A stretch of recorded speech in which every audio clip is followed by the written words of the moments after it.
What's up, guys? So this is reslived. I've decided I'm going to try and do a quick commentated version of the previous world record for Mario Tennis. This is the run that I had and held the record for about 2 years.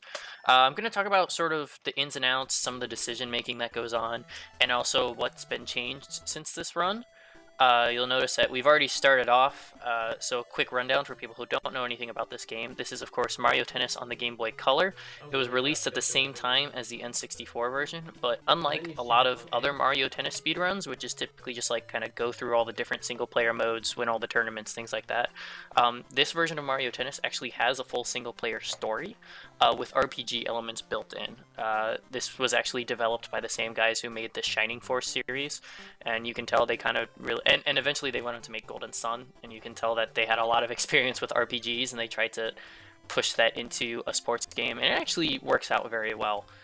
The first thing we're going to do in this speedrun is actually, you see right here, we're fighting this wall. In the splits on the right, you see we're going to do 3 of these walls. This is actually the fastest way to get a lot of experience points early in the game. I said this is an RPG. You can, in fact, level up your character and increase your stats. And for the sake of this run, we need to increase our power, which is how well we can serve and how well we can hit, as well as our control and placement, which is just the ability to put the ball exactly where we want it. So that's going to make a big difference going forward because in the game of tennis, you either have the serve or your opponent has the serve. When we have the serve, the fastest way we can win is by just serving it so fast that it goes right past them. And when our opponent has the serve, the fastest way we can beat them is to hit it back so they don't return it immediately after. So that's why we're going to be leveling up our power and our control. I'm actually doing some fairly old strats on these walls. You saw on the first wall, whenever the arrows came down, I would just like try and lob it above the arrow thing. In this one, you can see I'm actually standing pretty far back because I want to be in position for that up arrow, but it's actually messing me up whenever the down arrow comes through. So these walls are actually a little slow by today's standards. The point of these walls is you're going to actually hit the wall 50 times. That's the challenge, and never let the ball go past you. These walls are actually obscenely difficult. In any completed run, you'll see them done almost effortlessly, but anyone who's tried to stream Mario Tennis or practice Mario Tennis is typically just sitting here doing the walls over and over until they get it done once, and then they can actually have a good run going forward, because these walls like to just mess with people. A couple things can happen. If you let the ball bounce out of bounds, it will count as the ball going out, so it just won't count for you. That's why I have to hit it before it bounces on some of those lobs. And you're seeing that I'm getting a lot of points out of this. I've leveled up all the way to level 13. After this last wall, I think I'm going to go up to level 18. This is, like I said, the fastest way to get experience points early in the game, but it's not the only way. The game actually has a training court area where you're supposed to like go and talk to coaches to teach you things about the game, as well as do like a bunch of mini games, and all of those give you experience, but not a lot of experience, not nearly as much as the walls do. And the walls are in this training center, you see, and there's one other activity in the training center that also gives you a lot of experience points, but it's way slower. It's a serve bot that like takes its time setting up serves, and you get to like, you just have to hit them back. That's the whole point of it, but it takes forever. So the walls end up being the fastest way to get a lot of experience points early. This last one, as you can see, the arrows like to change on you, but the pattern stays the same. It's just up, and then I think, yeah, right, then left, then up again. You see those down arrows at the top, you're actually never going to end up hitting those because they change before they get to you. Oh my goodness, I barely beat that wall. Alright, so now that we have the first 3 walls, the actual story of the game starts. The first thing we're going to end up doing is maxing out our serve here. So you see we now have full stats in serve. This actually isn't necessary in the modern runs. The levels I had there was 11 in power and 5 in control. I think now we actually go to 9 in power and 7 in control, which makes it a lot easier to hit those return winners against some of the early opponents, because you only need about 9 serve to beat the first 2 guys perfectly. The issue is when we get up to Beth, who's the 3rd enemy, and we'll talk more about her when we get to her. So yeah, so this is the first opponent in the junior class. The junior class are these blue courts. The color of the court actually does matter. They all play very slightly differently, but not in a way that actually messes with the run itself. So yeah, this is the pretty boring part, is fighting Pam with the serves. Is you don't have to change your location at all, and you don't have to do anything too difficult. You just have to hit the purple serve to her outside, and she doesn't stand a chance. And you'll see right there, we actually changed the camera real quick. That's because that's actually not something that needs to be done. In fact, I have a theory that it's actually slower than playing all the sides. But it just makes it easier for the runners of this game. We just have to focus on returns when your character is at the bottom of the court, and then you'll never end up switching to the other side. There we go. Alright, I'm in a groove. Because normally in the game of tennis, I think it's like every odd-numbered game or something, you switch sides just to like make it fair. It's not like one side is better than the other or anything like that. So yeah, here we go. Just gonna hit all those purple serves through Pam real quick. So these early games are gonna be best 2 sets out of 3, and a set is 6 games, and a game is essentially 4 points for those who don't know the rules of tennis. You just need to score on your opponent 4 times, and that is 1 game. Once you get 6 games, that's a set, and then you're gonna need 2 sets in order to beat almost everyone in this game. That's like the most basic way of explaining it. You'll see like really weird scoring on the board if you don't play tennis. You'll see like 15, 30, 40. Don't worry about that. Alright, so yeah, back to serving on our side. Oh yeah, after every game you rotate serve. So for a 6-game set, you're going to spend 3 games of those serving, and the other 3 is going to be your opponent serving. So I can talk a little bit about Pam serving here. Right here, so that should have been a return ace, but instead she was able to dive and return it. I actually messed that up a lot in this run because of the fact that I had that only 5 in control, as I mentioned earlier, after 3 walls. Nowadays, like I said, with 7 in control, those returns get a lot easier. And you see I did a return there that was actually a bit of a trick, where you lob it back towards your opponent, and it like glitches out their AI, and it works against every character in the game, actually. So that's one of those return aces that you really have to have down packed to speedrun this. Alright, so yeah, we're only getting to see a few of her serves every time, but here she is lining up down the middle, and I'm going to do that lob back as I was talking about. Whenever she lines up down the middle, and whenever any character in the game lines up down the middle, there's actually 2 possible serves they can do. They can serve it down the middle, or they can serve it to the outside. And here she's going to serve it down the middle, yeah, just like that. So there are, like, there's actually, that lob trick actually works no matter which way they serve it if they line up down the middle. I didn't know that at the time of this run, so that's one of the few enhancements that we've been doing to like speed up the game even more. But any other position she lines up on, I actually know exactly what serve she's going to do before she does it, because each position corresponds to a single serve. So like this one will be purple. Yeah, you see things like that. And if we see another one, I can give you another example. This one will also be purple. There's 2 different positions where she'll throw a purple serve, and then there's the furthest outside, she'll throw orange. If she's in the top left, as you see here, it's going to fault the first time, and then she'll either do an orange down the middle or just another purple serve. So yeah, once you kind of like catalog all the different serves, then you have to start figuring out exactly how to return each serve. From the left side, it's actually typically possible for you to hit it back towards her, and she just kind of skids on the ground too much that she can't get back to return it. From the right side, you have to do the drop shot strategy, which I'll talk about more as we see it in more of these games. But yeah, right here, this should be like a return ace. Yeah, stuff like that. Just hitting it right back to her on the left. But you can see she like almost got to that one. That's because I only have 5 in control. If I had 7 in control, it would be a lot clearer that like there was no chance of her getting to it. Also, before the game actually starts, before you actually pick your character, you can choose if your character is left-handed or right-handed. And we've recently learned that it's actually, you get a lot more control if you're left-handed, because the ball typically ends up on the left side of your character. So being able to hit those return aces to the left side is a lot easier. But back then, we didn't know that, and so I'm playing with a right-handed Alex character, and so it's messing with some of my returns. So that was actually a fairly slow Pam, given the modern standards. But even then, I somehow saved time, because that was how little this game was being run back in the day. So next up is Kurt. Kurt is actually listed in the game as a tricky character.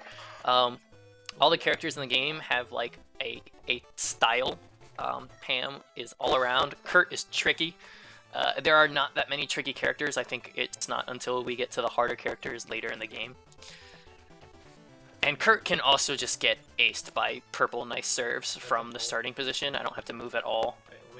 Also, his serving patterns are exactly the same as Pam. In fact, everyone in the game, up until very late in the game, have the same serving patterns. So I can talk about what I'm doing here. When he serves from the right side, the trick to most characters in the game is what you're going to drop shot the ball, which is hit it lightly. You're going to hit it lightly so that they run up to the net. And then once they run up to the net to hit it back to you, you're going to smack it to the other side as hard as you can. You see I did it right there. It came back. So that's like your typical strategy. We've actually figured out, or I've actually figured out since then that Kurt and Pam are obscenely slow compared to the rest of the characters in the game. So instead of drop shotting it to the left, to like the outside, you're going to want to actually drop shot it straight to them. And they're so slow that that's actually faster, and you'll still be able to hit it behind them because that's how slow they are. Typically, against later characters in the game, you're going to want to drop shot it to the side, so that when they run all the way over to the side, you can just hit it to the other side, and there's no way they'll get there.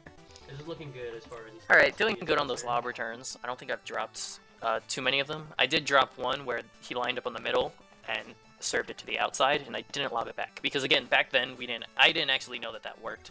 It wasn't until I saw Worcester doing it very recently. So that's a really sick game changer. Yeah, and just like most characters in the game, if he lines up in the furthest top left corner, he will fault. So I just like to kind of run all over the place when that happens. So you're seeing actually, I do the drop shot, and then another fault. I do the drop shot, but then after the drop shot, I do a purple hit back. A purple hit means I'm smashing it.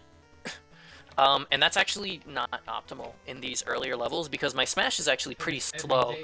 The game doesn't register the point until the ball hits the back wall. That's the exact moment when it registers the point. But if I hit a purple hit, it's going to bring up an extra text box that says smash ace, and that's actually slower than just hitting it normally.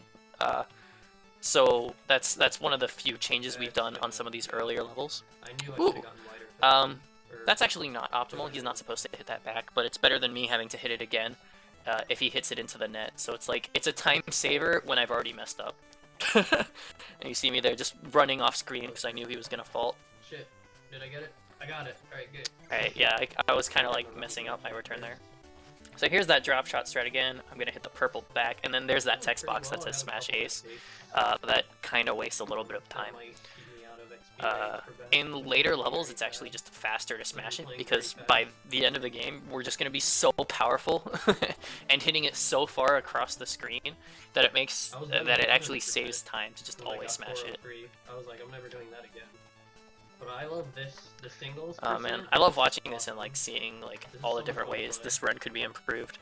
For those who don't know, this run will end up being a 148. Worcester took the record back fairly recently, actually, a couple of weeks ago. With a 145, he didn't get the sub 145, and then it was I think his tag is Retro Prime. I always just call him Nate because that's how I see him on Twitter. But he finally took the record with a 143. So the record has been getting lower and lower. It's really fun to see. It was actually, when I set this 148, the next best time was like a 202, which was held by Worcester. So it's been coming down really fast now that we've been learning more and more about this game. Worcester holds the record in doubles right now, and I'm behind him by like 2 minutes because I'm just not interested in doing it. And again, we're gonna see the smash. Yeah, so now I'm like getting the hang of all the different serves. Here I should probably lob this back, and I won't because I didn't know. So back then, instead of lobbing it, I did the safe, just drop shot it to the right and smash it back. And here we go. This is gonna be match point. So now I have defeated Kurt. Lost a half a second, it looked like. 216 experience. That's really good. So the experience really matters here. You might have just noticed I barely hit the level, and I'm finishing with 12 in power and 7 in control. This is actually a really tight experience gap. You can get very slightly more experience on Pam and Kurt by doing return aces, different like power finishes. You get very slightly more experience. And you want to barely fine-tune it so that you finish with 12 in power and 7 in control, because you need 12 in power to consistently ace Beth. It's possible to always do it with 11 in power, but I'll get into that in a second. And then you need the 7 in control to consistently get certain return aces that you really want in this. So this is actually the third wall, as you see in the splits. We did 3 walls at the beginning. The older runs of this game, we actually only did 2 walls, and that changed once I found out that with 3 walls and this really tight experience gap, you can end up destroying Beth, and you make up a lot of the time you lose doing a third wall by just kind of doing Pam and Kurt a little faster, but then doing Beth like on the scale of minutes faster. She's the first really like game-breaking opponent in this. What am I doing? I don't know why I lobbed there, but I guess it worked out. So here's the thing about Beth is you can't just do the purple serve like we were doing against Pam and Kurt. What you have to do is line all the way up on the outside, as you see there, and do the correct serve for the side. Now, because I'm playing a right-handed character, I do a blue serve from the right, which is called a slice, and I do an orange serve from the left. That's a top spin. So doing a slice from the right, the ball actually has spin. I kid you not. Like, there's a lot of depth in this tennis game, I promise you. So if you do a slice from the right, the ball is actually spinning to bounce left. So you're making the ball bounce further outside, and then she can't get to it. And it's the same for doing an orange top spin the other way. If you're left-handed, you want to do it the other way. You want to do orange from the right and blue from the left. And this is actually all covered in the game itself, right? This is taught to you in some of the the training court stuff, and you learn like the optimal ways to serve and things like that, and it ends up paying off, because this is the only way to ace Beth is by having perfect stats and power and by doing this exact serve from these exact corners every time. If you have 11 in serve, it still mostly works, but it's possible that she dives and gets to it on very random frames. I'm gonna drop a little bit of frame data on you. I'll remember to pause it this time. Actually, I won't do that until later, but just know that there's an 18 frame window during which you can hit a nice serve, and for some reason, some of them work and some of them don't on a lot of characters in this game. And with Beth, if you don't have perfect serve, it becomes blatantly apparent all the time. And actually, in Worcester's recent world record run, he went for just 11 and 7. And I think he got a few of the serves against Beth actually got returned against him. And this is why. I actually typically will just restart runs unless I can get the 12-7. But 11-7 is fine if you actually know like the exact frame windows and stuff like that. They're basically free at this point. Yeah, I'm still doing the smash ace. I think it's still technically optimal to just hit it back normally. And yes, Beth still faults from the top left. But we get things like this. Yeah, that's why the 12-7 is important. So that's why the 7 part is important for return aces like that. You literally cannot get those if you have 12-6. So again, it's incredibly tight on the experience. I barely hit the level to get that extra point, but it is absolutely worth it because you just blast through Beth. Haven't missed a single service ace because it's literally impossible to miss them. It just has to be a nice serve if you have 12 power.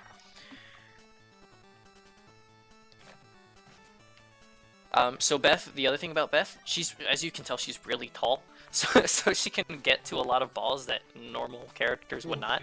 As you can see, she almost got to that one right there. But the other thing about her is her style is actually speed. She's a very fast character.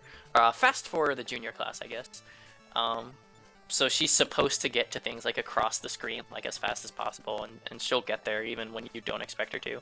And you can actually see me get flustered. I do like a lot of weird returns I'm seeing in this play that just don't make sense.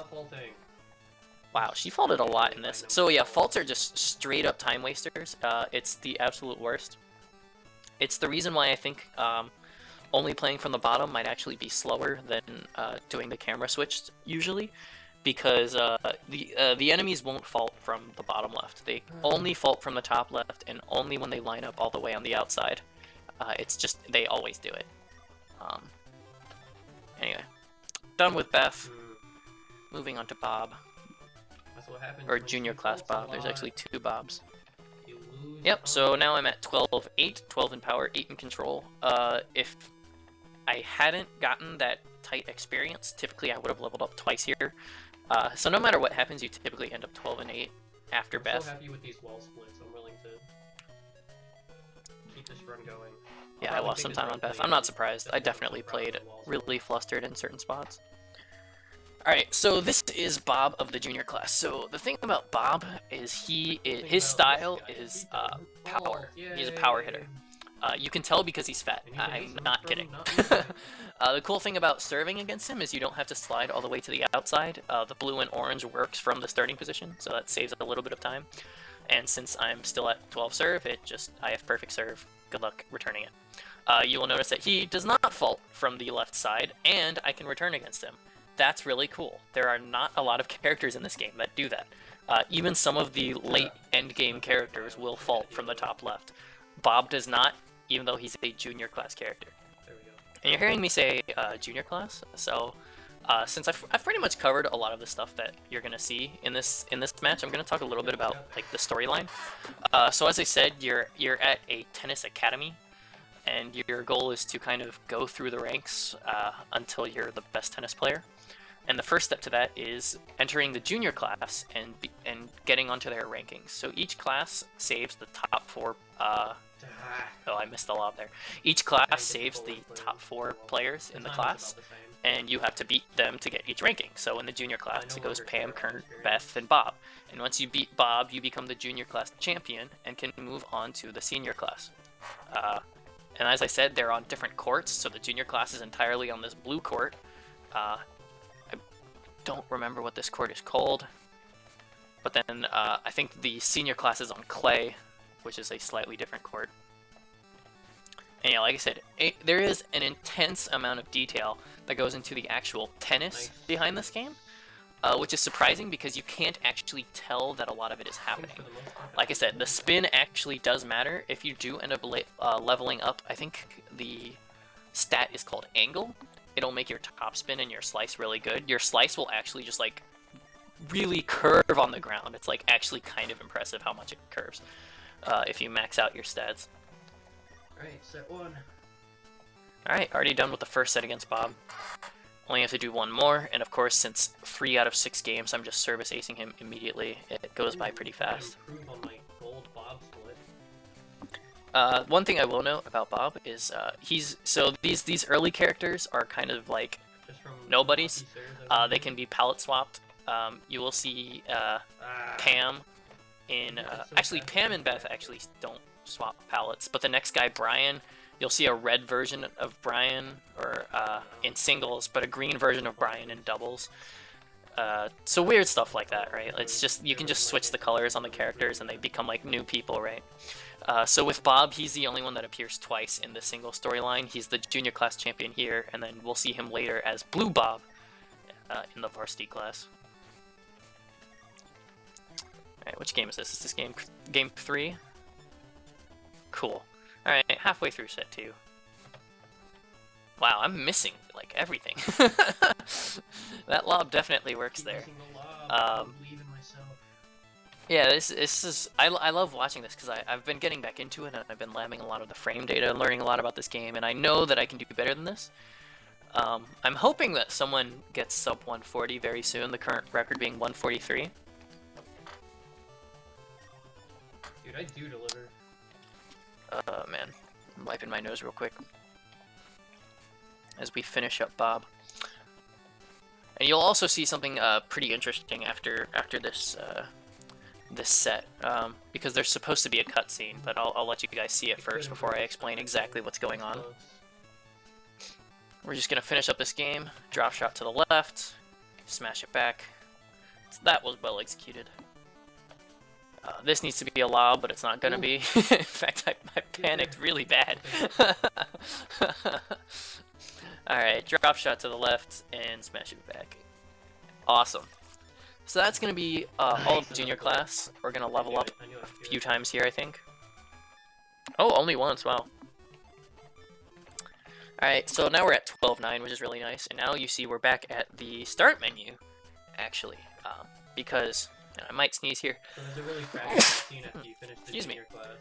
So after beating Bob, there's actually a long cutscene, where the game tells you, you know, congratulations on becoming the junior class champion. The guy walks in, gives you a medal, says you're now ready to go to the senior class. I never got scored on, so there's that. Well, it's actually faster to just straight up reset the game. But it's not a power cycle. Mario Tennis actually has a built-in hard reset command. If you hit A, B, start select at the same time, the game resets. We actually have done this twice now. We did this once at the very beginning of the game, right after we name our character. Because once you name your character, there's a whole cutscene that like introduces you to the academy and all the different characters at the academy, and we don't want to watch that. We just want to go to the walls and beat the game. So as literally the second you hit A on your character created, the next frame, I think you just want to reset the game and then load up again. We're going to do that after junior. We did that after junior class. We're going to do it again after senior class, and it's going to come into play a few times later down the line. So now we're in the senior class. We are up against our first senior class opponent, and this is Brian. So the thing about Brian is we have perfect serve, but it's not guaranteed that we will ace him. So we're just lining up with what's optimal against Brian, which is going all the way to the outside and doing the best serve we can. But as you see there, it is possible for him to return it. So now I'm going to get into, if you've been watching this long, right, you're probably into speedruns. We're going to talk a little bit about frame data. I hope it's not too boring, right? So as you see, all of my serves get this nice indicator over them, right? So assuming you input the throw for the serve on frame frame 1, the animation for the throw starts on frame 2. I'm sorry, yeah. If you do the input and then on frame 2 the animation starts. Given that value, Game Boy Color is 60 frames per second. So given that value, you can do a nice serve if the ball starts moving anywhere between frames 30 and 48. That's where you're going. Against characters like Brian and Joy, well, I guess going back against characters like Beth and Bob, right? We know we're gonna ace them. So any of the frames between 30 and 48, doing the correct serve will ace, right? But against characters like Brian and Joy, the frame windows are just like completely random. I tried to lab it out once and I gave up because I was like, this is stupid. It was things like between frames 30 and 48 is a nice serve, and if you want to ace, it has to be 31, 33, 37, 39, or 45, right? Just completely random, like which frames ace and which frames don't. It felt frame perfect, and a lot of the time it was. I think the largest window I ever saw for these later characters was like a 3-frame window to consistently ace them. So instead, you just kind of like get a timing and you hope it works. But yeah, it's really weird because we don't actually know what is changing between those frames to get the opponent to decide to return it or not. I had a theory, I don't know if you've noticed, but like right before a serve happens, both characters kind of do this wobble back and forth. I had a theory that it had something to do with that and that like slightly changed their position or something. But no, these frames are consistent. It doesn't matter when you do the serve. It'll always work on frame 31, 33, 35, whatever. You know, I made up this frame window, but like it's consistent between frames 30 and 48. You know, XYZ frames will always ace XYZ characters. So that's kind of something that like really intrigues me about this game, is that we actually know very little about it under the hood, and if we found out more, we could really break this game down to just go a lot faster. But unfortunately for the time being, a lot of it is just like doing it based on feel and seeing where we go with that. While we're talking about serves and frame data, I do want to point out that I said the ball has to move between frames 30 and 48 for it to be a nice serve, because it's not when you hit the ball that matters, because that doesn't actually work like that. The hit animation, as soon as you do an input, you will raise your racket on frames, I think 2 and 3, and then it'll stay up there until frame 6 when the racket comes down, and then you can move on frame 8 after hitting it. This isn't after throwing it, sorry. So there's this like 7-8 frame animation of you hitting the ball. That doesn't actually move the ball. What happens is if you do a serve with A or B, it'll do an orange or blue serve, and then the ball will move on frame 7. But if you hit A and B, that's how you do a purple serve. The game will, if you hit A and B on the same frame, the game will actually move the ball on the 3rd frame instead of the 7th frame. The reason for that is if you hit A to do a serve, but you hit B like a frame or 2 later, it'll still do a purple serve because the game gives you a 4-frame leeway to hit A and B to do a purple serve. If you hit A and then B, he got me with net gimmicks. Are you serious? that was really silly. If you hit A and then It's B impossible to deal within with. that 4-frame window, it'll still do a purple serve, but it'll still move on frame 7 like a normal orange or blue serve. The only time you can get the ball to move sooner is if you hit A and B on the same frame. It won't give you those 4-frame leeway, so it'll move the ball 4 frames sooner. But then it messes with all the calculations of other things, right? So it'll, right, like I said, the ball has to move by frame 30 for it to be a nice serve, which means you can hit the ball 3 frames before frame 30 with a perfect AB purple serve, and it'll work. But if you hit like a perfect AB serve 7 frames before, it won't. But if you do like a normal 7-frame orange or blue serve, it will. Right? It's all incredibly convoluted, and I hope I'm explaining it well, but the way the serving is programmed can like really mess with like how it's executed, and because of that, it's like even wonkier that every opponent has like different frames that are treated differently. So I ended up using that entire Brian match to explain that. Brian, not a very interesting character, to be fair. I think he's all around is his style, much like Pam, so he's very boring. The only thing interesting about him is the fact that serves sometimes do and sometimes don't work against him, so I'm glad I spent the entire match talking about that. So now we're going up against Joy. Her style is technique. She is also very tall, so she can get to things like that. I don't know why I served like that. I'm pretty sure that's actually incorrect. No, that is correct. Interesting. Okay, so there are like 2 different ways to serve against Joy. The way that Worcester actually does it is he actually lines up down the middle. I don't actually know if that's optimal. I don't know what the frame windows are. Again, this is one of those characters where, like, depending on where you serve from, there are just random frames which will occasionally ace and frames that won't. And so I guess in my experience, I decided I was more likely to hit those aces by lining up on the outside, or I decided that lining up on the outside was just faster than going all the way to the center. I actually just missed a nice serve there. How embarrassing. I mean, you are seeing her miss it occasionally on the outside, but we are seeing her also get to a few of them.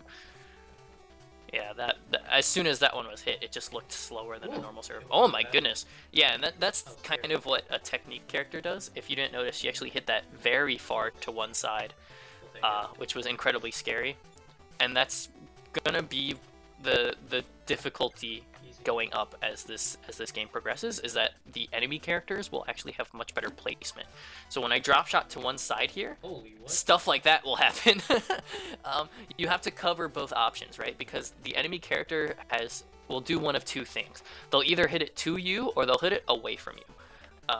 But when they're all the way on the side, to you is directly to you, and away from you is as sharp an angle as they can muster. Joy can actually hit pretty sharp angles, as we're seeing here, and she actually snuck one by me already. But you have to stand in a position that covers both of them, and that's where the trickiness comes in. Joy is one of the hardest to do that against, but the hardest one you'll see later is actually going to be Sammy, who has the best technique, the best placement in the game. Wow, she is returning a lot of these serves.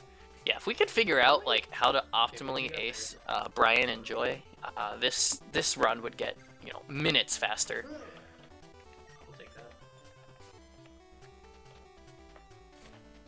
I'm surprised I'm actually not going for return ace here. I guess it just I'm surprised that actually worked. I'm not going for those blue return aces from the back line. For those who don't actually know, and I don't know if I've explained this yet, there are a lot of different ways to hit the ball in this game, which is surprising because the Game Boy Color has 2 buttons. It has A and B. So if you hit B and then B again, you'll charge up a blue hit. That's called a slice. If you hit A and then A again, you'll do an orange hit. That is a top spin. That's like a powerful, like, straight hit. If you hit A and B at the same time, that's a smash. That's how I've been hitting those purple hits. To take points, as you see right there. That's me hitting A and B at the same time. If you hit B and then A, that's a drop shot. That's a really light hit. If you hit A and then B, That's a lob. That's trying to hit it up and over their head. So all of these are different possible hits you can do. Smashes, lobs, and drop shots all add an additional text box if you score with them on a normal volley. If you drop shot and return ace at the same time, it's just going to say return ace. As you see here, it just says return ace. It doesn't say lob, but you can get additional experience for winning with those kinds of plays. And you saw right there, that was actually pretty optimal lining up to cover both options. You saw she ended up hitting it to me, which was right down that outside line, and it didn't look like I was in position to hit it, but the racket hitbox in this game is obscenely huge, given certain positions. Yeah, I say certain positions because there's different ways for your character to hold the racket. Ooh, nice. He can like put it over his head, he can stick it out, he can dive for it, things like that. And it feels like different ways he sets up can actually like mess with the hitbox, like how big the hitbox is. If he sticks it up over, oh yeah, like look at that, like that timing hitbox, like how did I hit that? So things like that, right? And I honestly believe that there is like a racket hitbox and a ball hitbox that has to collide, because that's just like that's how it feels, honestly. But again, we don't know much about this game under the hood to be able to say for certain like exactly how things interact. So that's why I'm like really hoping that this commentator run gets more people interested to like do some research and like go into the code and figure it out. That should be an ace, or not an ace, drop shot right there. Yeah, so if I can get her to dive for a serve, normally against other characters in the game, if they return your serve, you just revert back to drop shot strat. But she's been diving and it's been sending her way outside the court. So I just hit it to the other side in a way that she can't get to it. No more faults. No more faults, Joey. This drop shot return ace is something I need to look into. I don't know how I keep hitting it. No, what did I say about faults? I'm listening to myself complain about faults in the background here. Better get another return ace out of this. Nice. Oh man, gotta wipe my nose. Sorry guys. Been talking for about 40 minutes about Mario Tennis. Alright, so there we go. Done with Joy. I'm playing amazing today. So every level up from now on is just me making sure my serve doesn't go down. If you level up other areas too much, you'll actually start decaying in certain areas. So every time, and it'll tell you what's going to decay if you level up something else. So I just put the cursor over control. I see if power is decaying at all. If it's not, I put the point in control. If it is, I put the point in power. Pretty straightforward. Alright, so the next person is going to be Ali. Ali is going to be the speed style guy of the senior class. And I mean, just look how fast he is. And because he's so fast, you cannot ace him. So instead of doing nice serves, we're just going to hit the ball as fast as we can to him and let him spit it back, and then just do drop shot strategy every time. So that is going to be the story of the rest of this match. I will point out that you're seeing me do orange serves. And if you listen to that whole frame data discussion I had during Brian, that's actually suboptimal because the fastest frame serve would be a purple serve on the earliest possible frame, because a purple serve is 4 frames faster than any other serve. And I didn't know that back then. So you will probably see more of that if I run this again. Just me mashing purple serves on these fast parts. It's also a lot harder to put a purple serve out of a toss, because you have to toss it with A or B. Then you have to spend 1 frame with nothing input, because if you have A and B input on the exact next frame, obviously you need to spend 1 frame with A not pressed down, otherwise the game just thinks you held it. So then it'll just do, if you toss with A and then on the immediate next frame hold A and press B, then it'll just do a blue serve as if you just pressed B normally. So you need to spend 1 frame with your hands off the keys and then A, B on the following frame, which would only, I guess, make it 2 frames faster, but still faster, right? We're speedrunners, we optimize this stuff. Alright, I don't know, yeah, the lob would have actually worked there. The lob trick works anytime the opponent lines up on the middle. You just have to lob it back in the direction they came from. But it was not as good as it back then. Right there, we saw something that I like to call net gimmicks. Occasionally, the ball will hit the tip of the net and, you know, very lightly bounce over, and it's very difficult for anyone to return it. The enemy can do it to you, you can do it to them. The trajectory of the ball is actually really difficult to explain in this game, because it's very, like I said, very well worked out for a Game Boy Color game. The amount of detail in this game is kind of insane. You can actually, if you toss the ball for a serve, it can come really far down before you catch it again. You toss it at like a pretty normal height, like you'll toss it like the first frame you can hit it is like near your head, which is still pretty low, right? But when it comes back down, it like basically like hits your shoe before you catch it again. So if you try to serve the ball on the last possible frame, it'll just go straight into the net because you hit it so low to the ground. Nice. Net gimmicks for a free return ace. Don't get a lot of return aces on Ali because of how fast he is, but the net will mess with him sometimes. I've never, like... So, like, I get exhaustion from playing Smash, but I've never, like, had an everlasting injury from Smash. I'm also, you can see me kind of like slide a little bit before I do my serve. That's because I'm holding the serve to go outside. I don't know if that's actually optimal. I need to look into that, figure out what the fastest serve is. You know, it might be faster to just hit it right to him.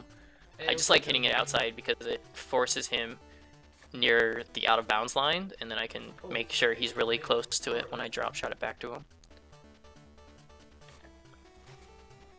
Oh, net gimmicks again. Why does this keep happening? I've been getting a lot of weird stuff in this run, now that I'm like rewatching it for the first time in a while. That, I'm surprised didn't work. I must not have lobbed it right. I can't believe he got all of that. That was a little bit crazy. Again! That's just really weird placement. The thing about tennis is you can't return a serve until it bounces. That's why I'm not lining up all the way at the net. If you do, the game gets really mad at you and it loses a lot of time and you just give up a point. So you don't even get anything for it. So you have to line up almost exactly where the ball is going to bounce. As you see right there, that was like a bounce and then a hit on like the same frame basically. So if you can do that, then you can still hit it back and save as much time as possible. So you see me like run all the way up into the service box. And I'm assuming if I get in the exact right position, then it's going to hit that net every time against Ali. Because that's what it's looking like. This should be a lob. Ooh, that was perfectly executed. Awesome. Alright, 4-0. I don't actually know if... This has to be second set. Just looking at the timer right now.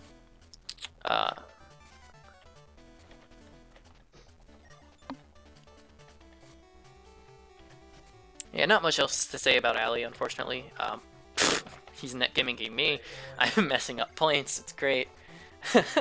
This is, again, what makes me so excited for speedrunning this game is, like, it's very unlikely that a run is perfect. So there's always room for improvement, right? You know, like people say with, like, Mario 64, it's like, you know, you mess up the really hard stuff, so you go for the backup strats, but, like, technically that's slower. This is a lot of that in this game, right? It's like doing everything correctly is what makes this speedrun so fun.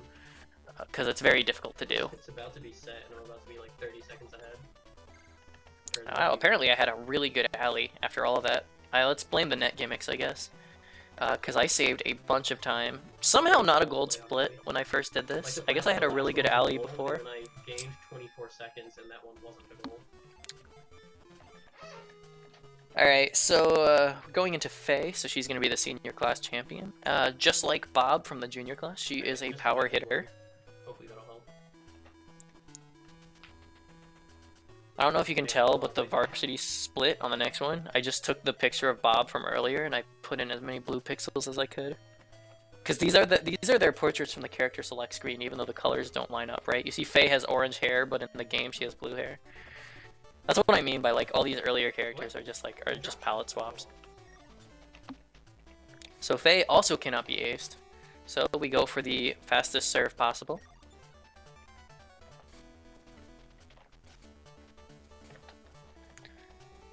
And this is going to be the last time we do, like, a class and we try and rank up through the class. It's kind of similar to what we end up doing in the next section of the game, and I'll go into that when we get there.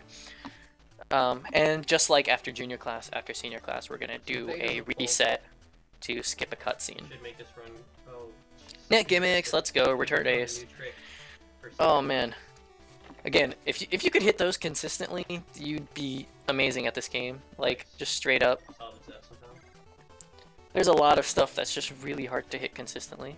Oh, there you go. So you get to see what happens when you miss a serve and hit it before it bounces. That was the first time it's happened this run, which I'm actually pretty proud of. Because if you're really pushing up to try and cut as much time as possible, it's very possible to just accidentally return some serves before they bounce a few times. Wow, phase placement's actually really good.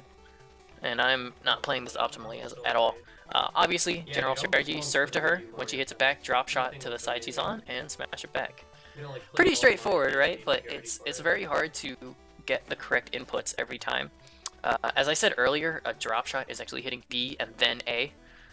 So any like fumbling on the keys or like hitting the wrong buttons of any kind, you just don't drop shot it back.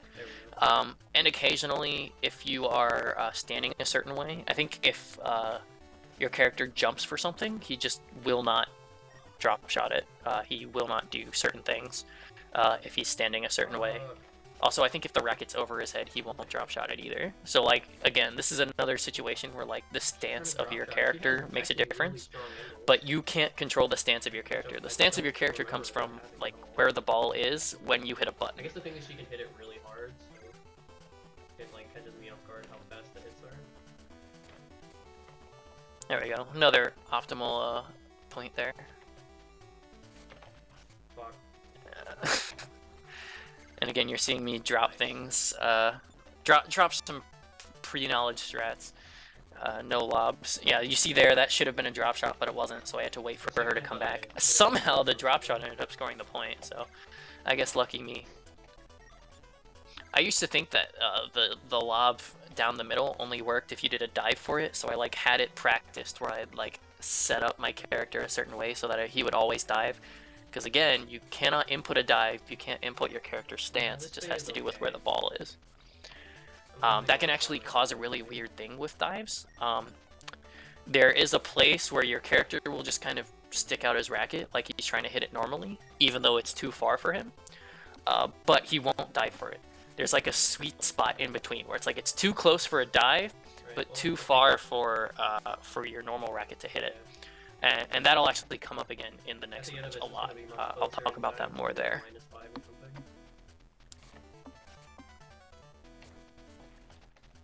Alright, continuing to just play optimally. This should already be set too, I believe. Been talking so much I haven't actually been like paying attention to the points themselves and like what the score is at any point. So I just glance over at the clock. Typically the unit of measurement I like to use is somewhere between like 240 and 250 for a set. So I'll usually just say like 3 minutes for a set. So if I'm like under 3 minutes, that usually means I'm on a certain set. I've actually forgotten what the score is like while I'm speedrunning, because honestly you're just doing the same thing over and over until it says you win, and then you assign experience points. I can keep this up, maybe minus 20. Like if I do really well. Like no mistakes. Yep. So continuing to be optimal, which is good. Hopefully I can lob this one back. There it is. And again, as I said, I would set it up so I dived every time when I did that. It was a long time until I knew that you didn't have to do that. Drop shot it back and smashed it. Oh, good stuff. Drop shot it back, smash it. Yeah, I'm doing much better now. I heard myself in the background be like, I could save some time if I just play these last few games perfectly. And it looks like I kind of focused up. Yeah. I cannot believe she got there. That was a fantastic save by Faye. You do not see that very often. Yeah, minus 10 to minus 20, somewhere in between there. Yeah, you can see me trying to like dive right, hoping that, you know, I can do the lob trick down the middle. It really messes with me. I think the actual input nowadays is to just input the lob and just hold left. If it goes down the middle, you'll dive, and if it doesn't, you'll still hit it. Nice little, you know, FGC option select from Mario Tennis. Alright, as soon as I assign experience, I will reset the game, and hopefully you will actually see what I was talking about with the decay. Yeah, you see right there, so I saw power went down, so I made sure, okay, let me put some points in it, and then immediately reset the game. I'm now actually at max stats for power and control, so if at any point neither of them decay, I'll try and put it in speed, just to make it a little bit easier for me to get to stuff. So now the story changes up a little bit. So I'm now the senior class champion, which means I've qualified for the Academy's varsity team. So I'm going to go over here to Kevin. And the thing is, there are 4 members of the varsity team, just like there's 4 in the senior class and 4 in the junior class. But you just need to be on the varsity team because they're about to go to a tournament. So the only person you need to beat is this guy, Bob.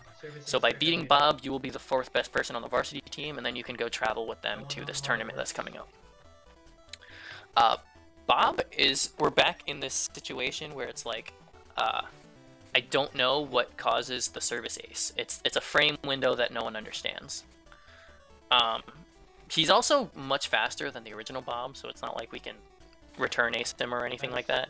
And his power hits are insanely strong. But so are mine at this point, right? You saw that smash ace. He also doesn't fault because he's a power hitter. That's like a power hitter thing. So yeah, so going back to the aces, and you'll see it in a second, it feels like he can be aced, and the reason is because of his stance. Yeah, you see that right there? He would have gotten to it had he dove for it, but you can hit this weird sweet spot where he doesn't. And sometimes he returns it, sometimes he dives for it. I don't know how or why, but other times it just goes right by him, and you can... honestly, this varsity match can make or break you, given you do everything else perfectly, because you can just like hit a ton of service aces in a row for just no reason. Also, there's me getting ace because I didn't lob it back fast enough. Really need to get better at reacting to that, especially since like Spike does them really fast. Alright, he's gonna line up down the middle. I was so upset that I had missed the other one that I decided to go Right. We'll take that. to go a little too early. That was, I don't know how that worked. You saw me slide almost to the middle, but it still aced him. And there he goes diving. So again, some tight frame windows I don't know the numbers of, but learning the numbers will definitely either change this or make this way harder. So it feels random, right? Like it's really scary because this game could be optimized so much more with that level of knowledge. Because again, my power and my control are perfect right now. And they will be for the rest of the game. So being able to optimize it with perfect power, perfect control can really change things. Yeah, okay. Alright, here's set 1. It's a pretty fast set, honestly. Yeah, that's pretty good time for 6. Also, this is a pretty good indicator of like a halfway point, is beating Bob. There are only 5 more matches after Bob 2, but they end up being a lot longer, and I'll explain that in a bit. But yeah, I typically consider beating Bob as like the halfway point of the run.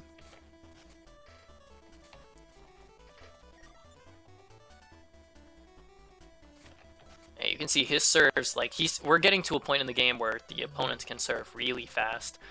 One of the things that happens is the wow, I can't believe I missed that. The tail behind the serves, I think, actually start to glitch out. I don't know if that's an intentional thing. My character has been doing that since pretty early in the game, since of course we put so many points into serve. But now the enemies start to do it, and it gets pretty difficult to react to certain things.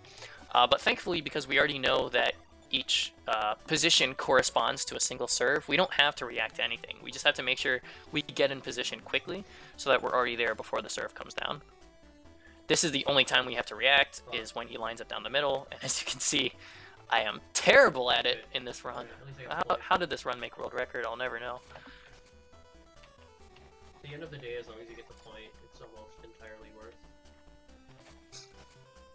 There we go. Yep, not faulting is always nice. Puts it right on the middle for me, so I can just drop shot it right back.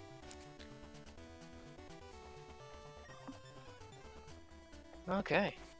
Going for more aces. See if I can get them all here. Nope. He does manage to die for one. Doesn't go for that one. Come on, give me the last one. Yes, awesome. Alright, so going into the last game, just have to return a few of these, and we're good to go. I guess I'll just stand. And I don't know if you noticed, but when he lines up in the middle, I'm now lining up really far back compared to the service line, because I don't want to misjudge it anymore. So that's me getting scared as the run goes on. Later characters in this game can really mess with you on that serve. It can get really bad. Alright, but there's Bob. And what we're going to do is we're going to reset the game after this, but then we have an unskippable cutscene. So there's actually two cutscenes. There's one here that we're going to skip, but then when we load back in, we're going to get into a cutscene. And we'll talk about that in a second, as I wipe my nose. First of all, my partner's going to be like, wait a second, don't you have a cutscene you need to see?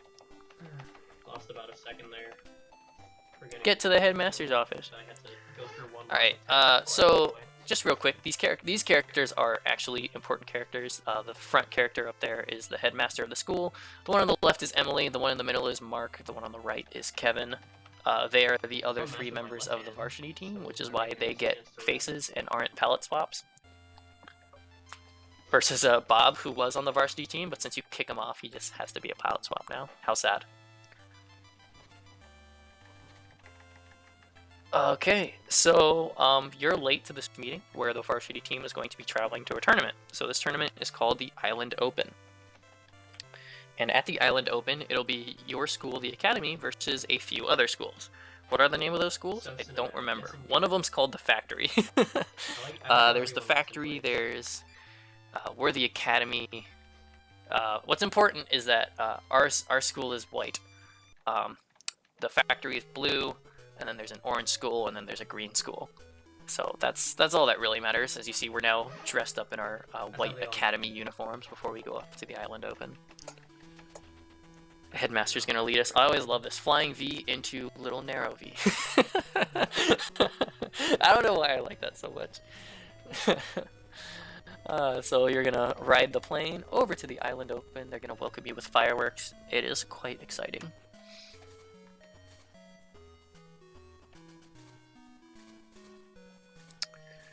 So the best person on the varsity team is Kevin. Kevin's the guy, the green hair guy. Next best is Emily. Next best is Mark, then you. So Kevin's gonna lead you guys after the headmaster wanders off.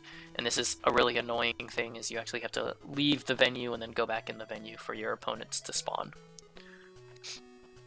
Also, of the four of you, so this is actually, this tournament is a 12-person tournament. It's a bracket with 4 people getting a bye. And of those 4 buys, 3 of them are Academy, and none of them are you. All 3 of the other characters on the screen get a buy in this tournament, except for you. So, it sucks to be you, right? And I think Mark actually just like loses immediately. So you have to go back out, go back in, and you're gonna play Sammy. And if I do it perfectly, I'll be minutes ahead. Actually, seeing some of these cool characters around, it's always fun. Yeah, so none of these characters are palette swaps, except I think that blue guy in the bottom right. No, 2 minutes. Potentially. Right, yeah. I was doing the math wrong. I don't even remember. Anyway, welcome to the hardest match of the game. This is Sammy. Why is Sammy the hardest match of the game? Well, Sammy is, really fast. She is a technique character, that's her style. But she also has just the best technique in the game, literally. If you see that, that was her hitting it down the line, and it went down the frickin' line, man. Her other option is she can, if she's kind of lazy, she'll hit it right to you. Her serves are slow, thankfully. That's the one good thing about her. And she's also not tall, so when you get the hit, she's not going to get there. And she still falls for the lob trick, even though we're in the end game. But this, let's see if she does it. Yeah, that's the scary thing about her, is you're going to drop shot it to one side, and her angle of where she can hit the ball from one side is insane. You're probably going to see a few of the balls go over my head in this set. But this, I think to this day, is the best I ever did against Sammy. because I was just consistently in the right spot every time. And I remember getting like super zoned in and focused on this because I just didn't want to drop any points. I think I actually go through the entire first set without dropping a point to Sammy, which is very rare. But like, look at that placement. I had to like turn around on it and turn around again. I got really lucky on this one. You know, a little sloppy, but and even though we're at a tournament of the best tennis players in all the schools, they're still gonna fault from the top left. Sammy, thankfully, is, I want to say, the last character to fault from the top left. That might be incorrect. We might see it later. Every character after Sammy starts having different serve patterns. Sammy is the last one to have the same serve pattern as everyone before her. There we go. There's a ball that goes over my head. That's one of the really hard ones to react to. You have to kind of be pixel perfect in the right spot to react to some of the setups she has. Oh, man. And this is really scary because if she scores a point here, it goes to deuce, and deuces are the biggest time wasters in this game, but thankfully I hit it. The other thing I forgot to mention about the Island Open, which is the tournament we're at now, every set from here on is going to be 3 out of 5. So that's 3 sets of 6 games rather than 2 sets of 6 games, which is what we've been playing for the whole game. This is why the game starts getting a lot slower once you get to the Island Open, not just because the enemies are taking a lot more points on you, but because the sets are just, the matches are literally just longer point-wise. So that's why if you look at the splits down there, the Sammy split is like 10 minutes, where every game before it has been about 6 minutes. Because again, it's about 3 minutes a set. Jesus, it's so hard to react to, man. Because if you try and line up a little bit more towards the center to catch that, that's when she goes down the line and you just whiff entirely. It's very difficult against Sammy.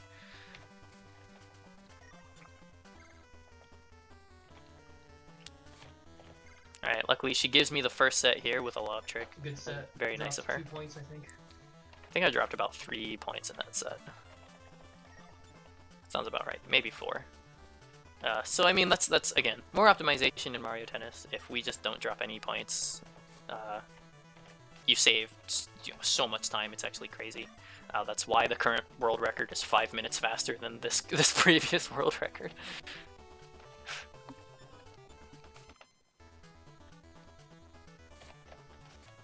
Lob trick would have worked there, even on Sammy. It's not a speed thing. It's like the AI freaks out when you lob it over their head like that. I cannot believe I got there. I can't believe I got there again. Damn it, I really and then finally I dropped it.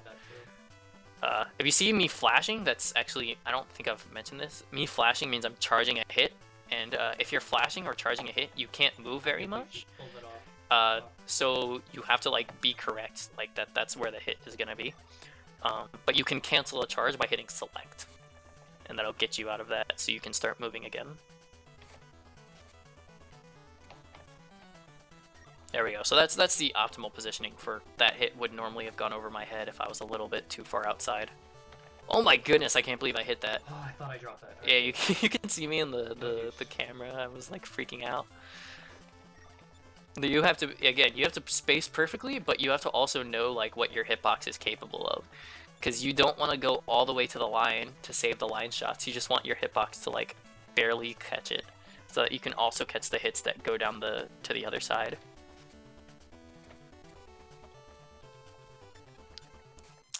Alright, halfway through this match with Sammy.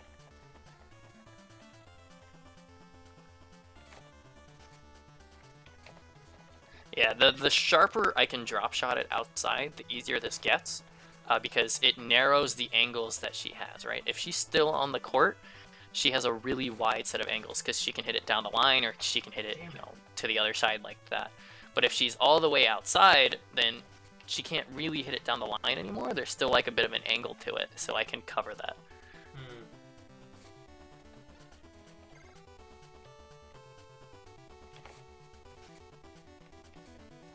Oh my goodness. Sammy is such a nightmare, man. Oh man. So yeah, as I said, Sammy's technique. She is from the green school. She's the only person from the green school you'll play in singles.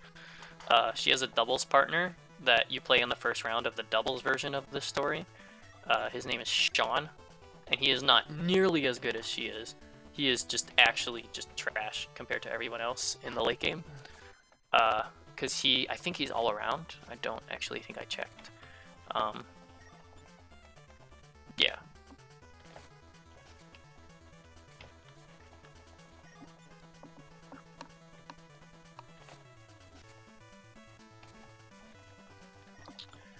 Alright.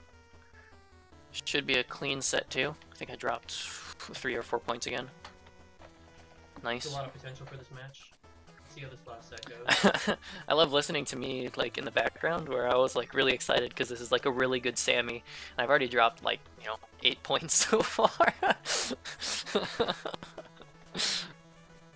Oh man.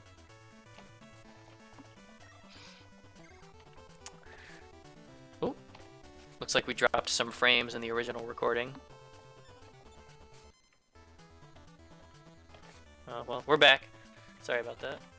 I am watching a recording from Twitch, so hopefully that's not causing too much of an issue. I can't believe I got that, but we'll take it. Fuck. Alright, so that was good. It's really scary if I don't hit that original drop shot, or I'm sorry, don't hit that initial drop shot back to Sammy, because if she's still like on the back line, she can just hit it anywhere. Like, it's just straight up impossible to know where she can hit it. That was really risky that I just did there, hitting it back towards her. She wasn't ready for it, thankfully. Oh, that was a great drop shot choice to hit it back towards her, because I was in a really weird spot, and that could have gone really poorly. So there's a lot of decision making that comes into like if she does a weird return, because she has the ability to just like put it to the other side of the court if she feels like it. And then you have to do a lot of like impromptu decision making.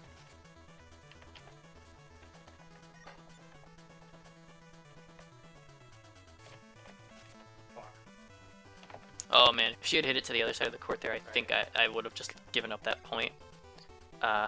Anytime you're like forced to dive against Sammy, you're just actually at her mercy. But the AI doesn't really notice like when you're in a troubled spot or something. It just kind of always randomly decides like, am I hitting it to you or hitting it away from you? And that's like all it can do. Excuse me.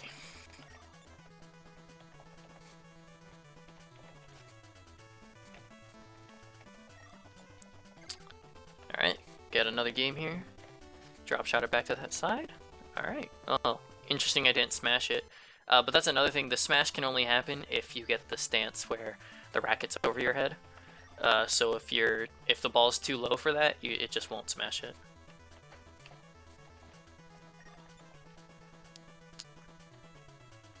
Yep, more faults.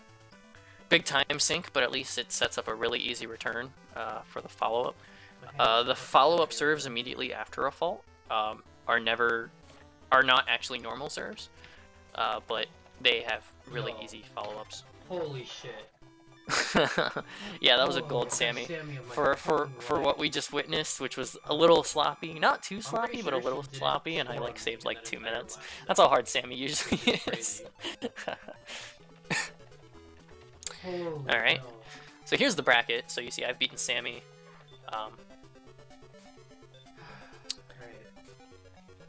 Yep. And Mark is going to end up losing to ACOS on that bottom right side. But Kevin will come into the quarters. In fact, the semifinals of this bracket is going to be 3 of the 4 players will all be Academy. So I think we are decisively the best school here. So I have to deal with this cutscene, then telling me how awesome I am, and then I have to leave the venue and come back again. And now I get to play Spike from the Orange School. He's the only one left from the Orange School. Wow, I guess is it Eldon and Ellis are already out? I think Ellis is Spike. It might be Eldon actually. Spike and Eldon. Focus for Spike as well. Okay, one of the two are Spike's teammate, and he's awesome because he wears a visor like LeVar Burton from Star Trek. I don't know why, but that's just what he looks like. So Spike, in my opinion, is probably the second hardest in the game after Sammy. The thing about Spike, as we'll see in a second, is he serves differently. He is the first character in the game to do nice serves, but he doesn't always do nice serves. He doesn't fault, thankfully, but I think from that position that we just saw him, it is possible for him to do a nice serve. There we go, there's a nice serve. So he can line up to positions that would normally be, yeah, like look how difficult that is to react to. He can line up in positions that would normally be other serves, and then instead he can do a nice serve that changes the trajectory. So no longer does each position correspond to one serve, there are now positions that correspond to 2 serves. No way. Oh my god, I got caught charging. And so because of that, you have to line up for the good serve, and then you have to react to the bad serve. And if you just saw there, Spike is also the only character in the game where if you input a drop shot as Spike, it just curves like to a point that like bends reality. It just curves all over the place. It's like actually near impossible to react to. You just have to know which way it's going. I don't know how he does it. If you play as him in the normal, oh my god, we're in a deuce. This is awful. If you play against Spike in if you play as Spike in the normal like single player whatever fun mode, you can do a drop shot and it'll just curve every time. And that's just how he is. God, these serves are so difficult to react to, and look at like his power. He just puts it so far back on the other side of the court. He is very good. No, I knew he was gonna do that. And yeah, you see that if he does a nice serve from the far left, he'll actually hit it all the way to the far right. But if he doesn't do a nice serve, it'll go down the middle. So like you have to be really careful. That was really well done by me though. So yeah, learning to deal with all of Spike's crazy hits is makes him very difficult. It wasn't a 9-minute Sammy, but it was really fucking close. It's probably closer to 10 minutes, but it was really good. I'm hoping we can see another Spike drop shot so I can like show you how like actually broken his drop shots are. I'm convinced, so I have memories of me like figuring out how to do a curved drop shot with normal characters from when I was a kid when I used to play this game. I haven't figured it out since. I think I must have imagined it, but I'm still convinced, like part of me believes that it's possible. Like there's like a crazy input you could do that just like people don't know about or something. But I tried like everything, man. I don't know if I can do it. Alright, that wasn't a bad. Alright, so there's at least set 1. Started off slow, but I think we actually made up a lot of good time. There's that was a curved drop shot, but you didn't get to see it curve much. The deuce was annoying, but the rest of it was it's like I said, it's actually reality defying. It'll just if he curves it like towards the net, it'll just end up it'll be going horizontal by the time the point is scored. It's just like actually stupid. And sometimes he'll drop shot from like the back of the court, and you'll be like, why are you drop shotting from back there? Like that's basically just a normal slow hit. But then it'll like just start curving. Just like how? Yeah, he's really good at using like the full toolkit. So versus like Sammy, who's got technique and just places the ball well, he just like actually uses everything in the game to mix you up. He's the only other tricky character in singles. The first tricky character in the game is Kurt, who is obviously in the junior class and therefore not tricky. So Spike is the first one to actually like go the full 9 yards and actually really mix you up a lot.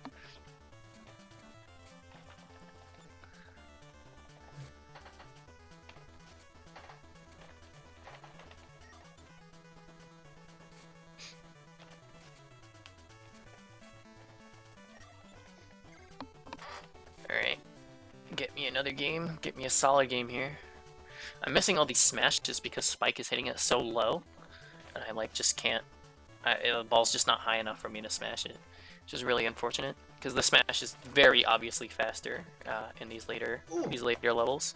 I'll take it, I can't believe I reached it, we'll take it for sure. That is so scary. Look how far back I am. Like I'm way behind the service box because I'm just so afraid of his nice serves, and I'm losing like precious like milliseconds for it. Really? Wow, how fast is that? He got all the way over there. Yeah, I'm starting to actually drop shot it to the other side because of how fast the character is.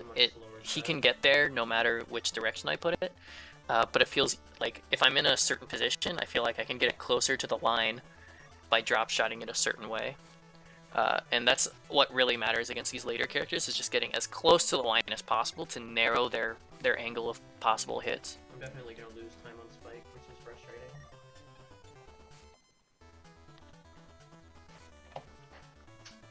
Yeah, I got to the ball, but I didn't have enough time to hit A and then B and get the full lob input in there.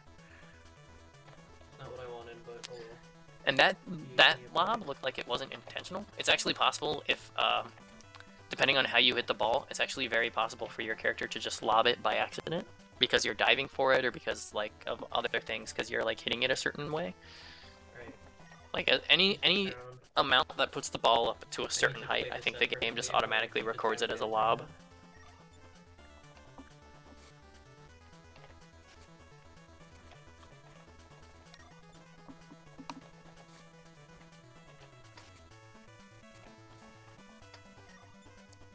Alright, getting another game in here. We should be down to, this should be... Okay, yeah, so this is the last set against Spike. Wow, he's just diving all over the place. He's really slowing me down a lot. I don't think I actually get a gold split here. I don't even think I saved time. Well, I might save a little bit of time just because my previous spikes had been so bad. Yeah, but I don't think I'm gonna gold split it here because this is just overall fairly sloppy. So I hope you guys are seeing sort of like the potential for a lot of time saves in this game. I get my own place. There, that was a curved drop shot, and it messed me up too. How annoying, because he got in the right spot so fast after he hit that drop shot.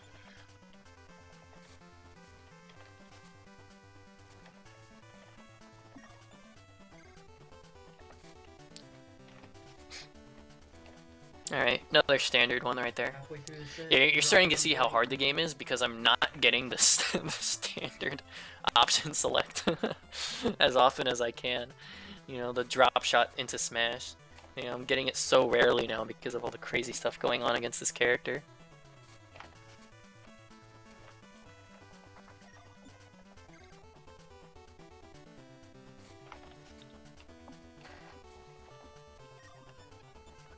Alright, 2 more games. Right, 2 games. I think I'm actually lining up a little bit weird for that right side serve. I think I'm actually supposed to line up to the middle. Because I think his nice serves tend to go closer to the middle from the right. I can stay with a time lead of about 140. I'll be really happy. I just heard myself in the background, hoping I still had this. I didn't lose any time. This is definitely a pretty gross spike. I cannot believe he reached that. Oh my goodness. It's alright, I still have time. Come on. Come on, give it to me. Yes. Thank God. Alright. Alright, I've got it. I'm actually at match point here, so I think maybe I'll save like a second or two. Hey, we'll take it. Yeah, after that match, that was pretty rough. Spike's very scary, but you get a lot of experience for it. As I mentioned earlier about the level decay, whoops, I think I actually messed up and lost the point on angle there. But with level decay in the points, I've actually, speed has decayed so far that if I put points into it, it still doesn't improve. So it takes a while before speed even goes up. So I think I have 5 points in speed, but it's still at the base stats.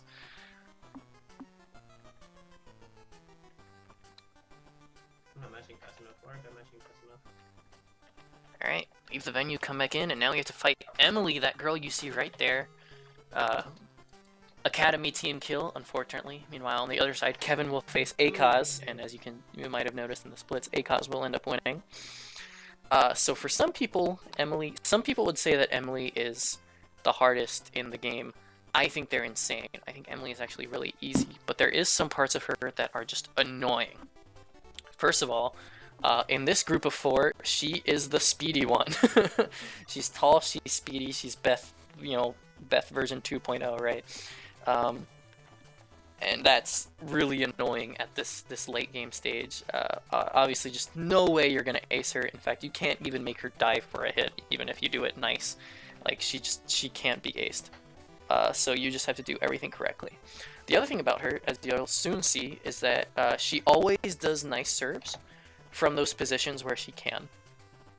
And for some people that would be considered really difficult because it means all her serves are fast.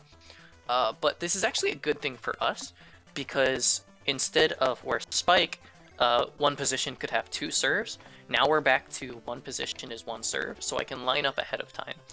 It's just that all the serves are nice serves, so I have to make sure I'm correct. And there's that tall lankiness coming into play as she just dives and saves a bunch of them. So yeah, as long as I know what her serve is, I can get there and do the appropriate response. The issue is just making sure I'm in the right spot beforehand, because it's going to be nice and it's going to be fast. So here's going to be another one. Yeah. But as you saw, I was already there. I was already charging up a hit because she'll only hit nice serves. What? And that ends up being really useful. I messed that up horribly. I don't know how that went so wrong. Yeah, it's actually very hard to like sneak balls past her. You have to hope she dives, because if she dives, she goes flying, and then you just hit it to the other side. This is a really sloppy Emily for this start.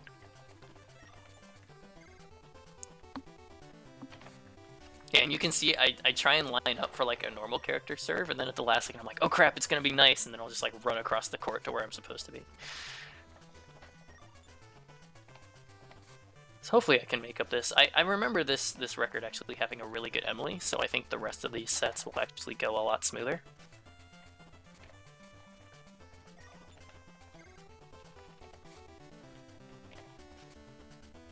And you're seeing that now.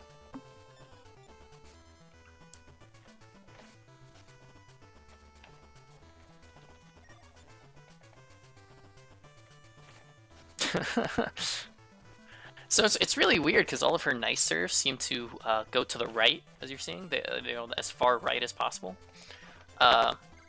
Almost everyone else in the game just seems to like hold left, like for all their serves. It just goes as left as possible.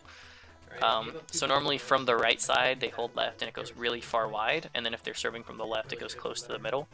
But when Emily serves, the opposite happens, as if she's holding right, because all her nice serves go the other way. Hey, she hit it right back to me. We'll take it. She also doesn't really have the placement of Sammy, so I don't have to worry too much about lining up. The thing that's really scary about her is when I try and hit it to the other side, sometimes she's already there because she's just blisteringly fast.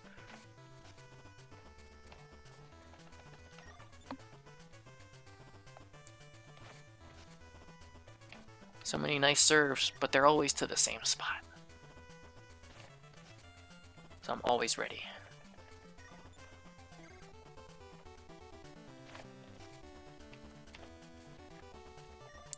Yeah, this is definitely starting to smooth over a little bit.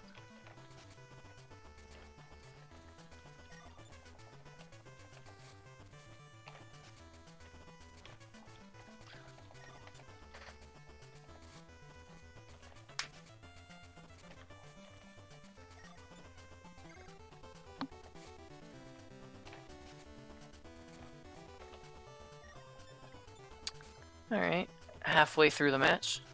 Got 1 set and 3 games in the bag. Hey. It's definitely starting to like smooth out. You're not seeing like a lot of crazy points here. That one's about to be. Because I really messed up that return. There we go, we got her to dive. Once you can get her to dive, it's like guaranteed. Watch her go flying next time she dives, hopefully. Because it's pretty funny. Also, Emily's overworld sprite is like really goofy. Because it's just got like way too many lines on it, so it looks like she has wrinkles. And then she has white hair. So you just like, when you see her overworld sprite, you think she's really old. And Worcester actually brought this up in his last run. He was like, I don't understand why Emily is so fast, because when I first played this game, I thought she was like 70 years old. Which is really funny to me. And it's actually really strange because she's in the opening credits for like no reason. You get to see like, you can play as a boy or a girl, right? You can play as Alex or Nina. So in the opening credits, you see Alex, you see Harry, who's Alex's partner. You see Nina, then you see Kate, who's Nina's partner, and then you just see Emily. It's just like, And then it's like, and Mario. It's like, why was Emily thrown in there? Like, you can't play as her. I used to think as a kid that like you had to unlock her as like a playable character. And I also believe that in my head that I did that at some point, but that one I'm almost positive doesn't actually exist. Because if she's not scoring, then but you can play as her in the single player exhibitions if you want, which is a lot of fun because she's fast.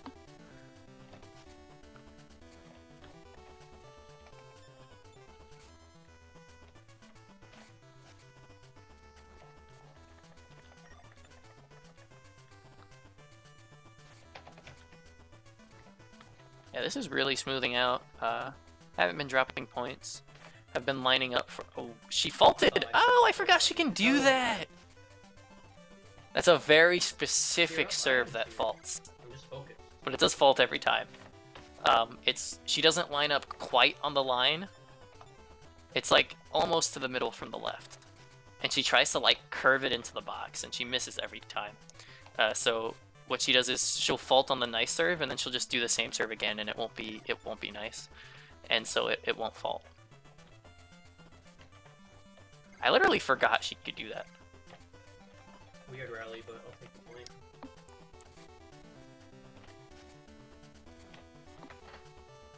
Alright, got another game, 3 more to go, and we are done with Emily. Meanwhile, on the other side of the tournament, ACOS is spanking Kevin, which means that none of the seeded players actually make it to the finals, which is really funny. None of the players that have a bye. Because the characters with a bye was Mark, Kevin, Emily, and Spike. And all of them got beat. Two of them got beat by you, the other 2 got beat by ACOS.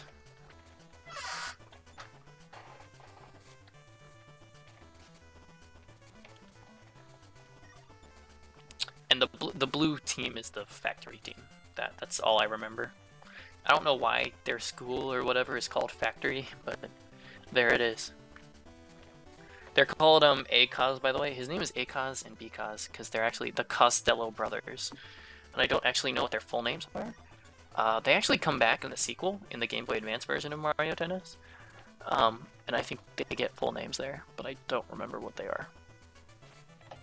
Actually, all of these characters come back in the sequel, by the way, if you didn't know. There is a sequel to this game on the Game Boy Advance where you go back to the Tennis Academy and you play as 2 new characters. But the guy you see here, Alex, with the hat, he's now the headmaster of the school, which is pretty fun. That was really good because Emily scored a total of Yeah, that was a nice gold split. I had a really nice gold split. Like I said, the game really smoothed out for me at some point. Just really didn't drop my drop shot optimal strats. It's gonna be hard to beat that Emily from now on. Some of the points I scored were slow.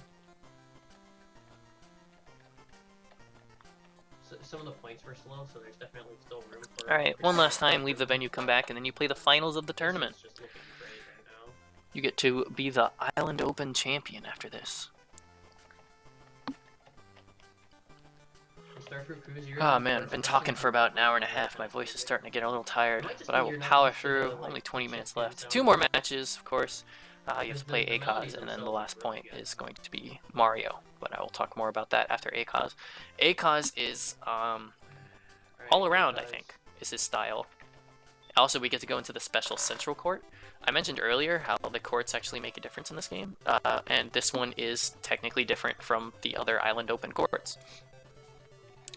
As is the music, which is very nice. So the junior class has a court, senior class has a court. The Island Open pre-finals have a court. Then this is its own court. You'll never play on this again. Oh, the varsity court is different too. Wow, ACOS just makes me up with a drop shot. What a hero. And then the final court is going to be the Star King or Mushroom Kingdom court, which will also be different. So let's talk about ACOS. Sorry, I haven't been talking about ACOS. He serves a lot like Spike in that he can do nice serves, but he doesn't have to. Some of them are nice, some of them aren't, and you just kind of have to know which ones can be both and line up for the nice serve, but then if he does the other serve, you gotta run over and react to it. That was one of those situations where it could have been a nice serve, but he then just didn't do it. So he's just kind of good. I wouldn't say he's actually like harder than the 3 characters we've had before.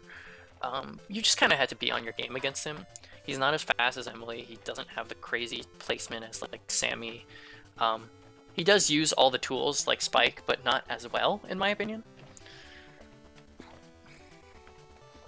So you just have to play solid. Oh, and he faults. I forgot about that. If he lines up in the top left and doesn't do a nice serve, which is possible, he can do a nice serve that goes all the way across the court and doesn't fault. But if he does the regular serve, it will fault from the top left. Yeah, the game point, break point, and set point music, they're the same throughout the entire game, so I can understand if that gets frustrating. Someone in my chat during this run was complaining about the music. I don't know about you guys, I love this music. It's actually really cool. These are all like 8-bit remixes of tunes that did actually make it into the N64 copy of this game. So like they sound a bit more orchestrated on the N64, and on this it's like all like chiptune. I really like it.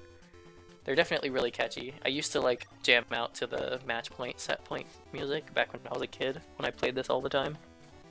I would just like get to a match point and just like not serve it. There you go, there's that nice serve from the top left so it doesn't fault. Thank you, Akaz. Thank you for not faulting. Yeah.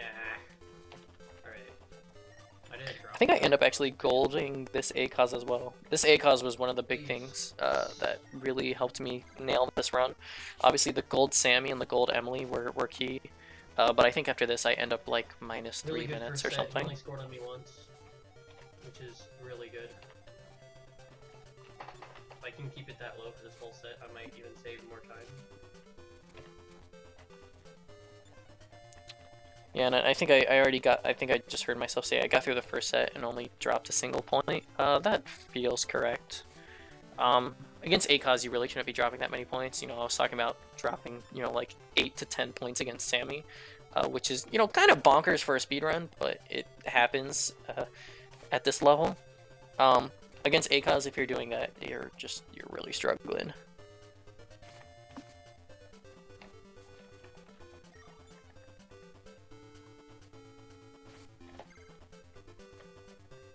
Cool.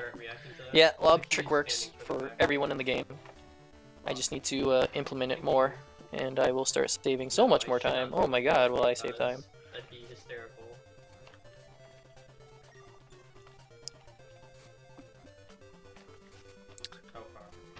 Oh, that was, yeah. I heard myself swear in the background because that was a really bad drop shot. I do remember at some point I accidentally dropped a point in control. I don't know if that's been rectified, but that might be messing with like my perfect drop shots right now and not putting them as far out as I'd like them to be.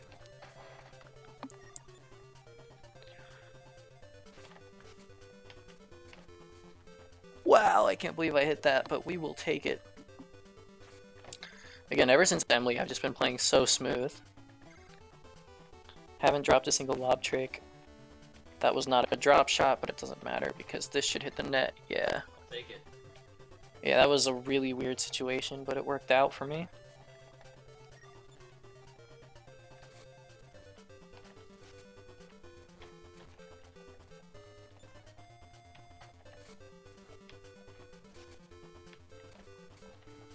Alright. Smacking that to one side.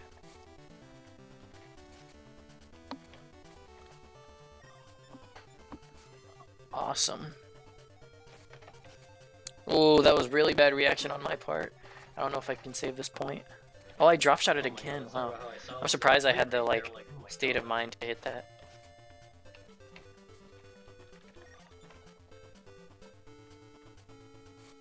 Alright, he's just gonna fault it. Yeah, I lined up for the really long one. Looks like the fault follow-ups from Akaz are really easy to follow up too. I don't know if I dropped any points that set. So that's really nice. So that's 2-0. Kind of like Emily.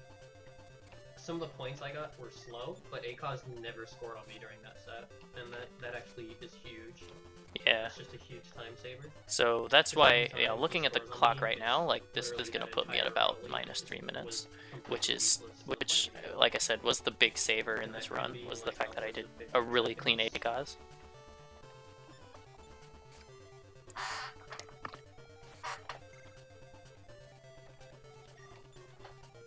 I keep hitting that lob return. I haven't been hitting that in like several matches. Keep missing the drop shot, but at least I'm getting the point. Oh, but another fault.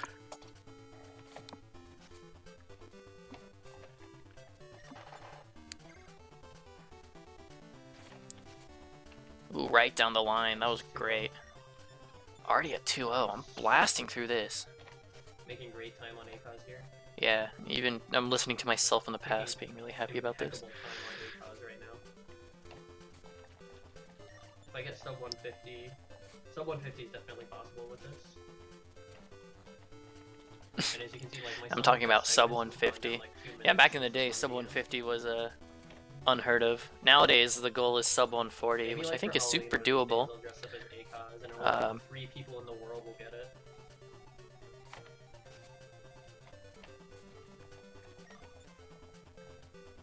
Yeah, as I said, current record is 143. I think that can still be optimized to like a sub 140. Although Retro is saying he's not about it. He's like, no, I think 143 is pretty good. Wow, I can't believe I saved that either. He hasn't scored on me again for this entire set. 2 games left, and he hasn't scored on me in the last set and in this set so far. Hey. I am making some time here. I mean, tell that to Reddit. Reddit thinks that nothing happens on Monday because BG, the sellouts.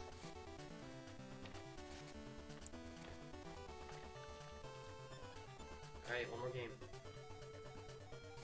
He faulted again. That's so annoying. Alright, still getting points.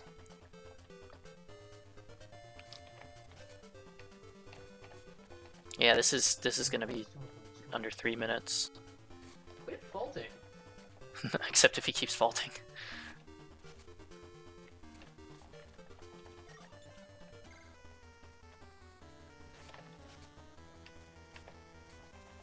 Alright. Yeah. ACOS only scored on me once, like in that entire match. That was a crazy ACOS. Sure no wonder this used to be world record. Which is actually unreal. Oh, I got a little speed there. Right, don't reset. Got a little bit of dash. Now this is really, this is really scary because you have to wait until this scene to reset. If you reset during the bracket, it actually doesn't save your win on ACOS, and a lot of people have lost runs to that. But yeah, so you reset right after it switches to the island cutscene where there are fireworks to celebrate you winning. Then it actually, after that cutscene, it forces a reset anyway, because then the next time you load, you have to deal with this cutscene. So you can see that your trophy is there on the table on the right, and the headmaster is telling you that Mario, the Mushroom Kingdom Mario, saw your play at the Island Open Tournament, and he would like to play you in tennis. So what do you do? Of course, when Mario says, come play tennis, obviously you say, yes, I'll come play tennis.